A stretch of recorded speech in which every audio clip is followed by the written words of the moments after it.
Okay, so we're catching up with day 35. I was ill yesterday, so we didn't get one, so I'm going to do 2 today, but this is day 35, 90 days of numbers, and this is just using boxes to create a fill-in-the-gap worksheet. So you can see here I've copied and pasted some text, and then what you're going to see is I'm just using shape boxes, so at the plus sign and then some shapes, and I'm just creating some boxes, just checking they're the correct size.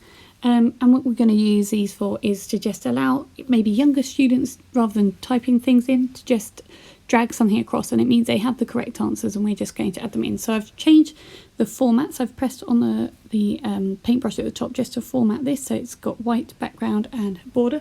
What you can see here as well is that I've grouped these together. So if you highlight them all by clicking on them all and group them, then it just makes it much easier to copy and paste items. So I've got all my boxes here, so I'm going to copy and paste some of the blue boxes as well, because they're the items that I've already filled in. So it just gives us a different way of working on numbers.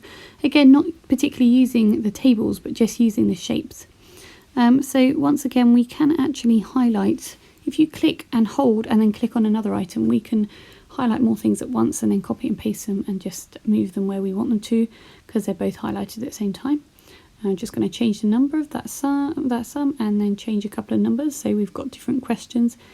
And then what you'll be able to see is that I'll be able to actually drag in the answers, unlike just typing them in. So like I say, just for maybe younger students for maths, or in fact for sentences, we could use this for words as well in English lessons, so that maybe the lower ability has something to work off as opposed to just going with a blank sum. So you could differentiate. You could have it with the boxes to drag in for lower ability, or without them for the higher ability. So once you've gotten there, you can just click on them, drag them across, as you can see, and it just adds another dimension to worksheets.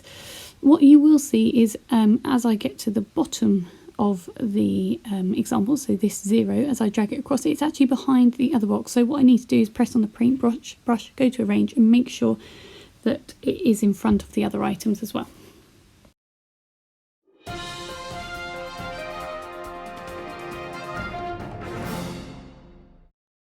So as you can see, we've got the worksheet available for pupils, so we just double click where we want to start writing and the pupil can just start writing in. They've got all their ideas at the top, and then they can just keep going with their story and be really imaginative with the stimulus they have.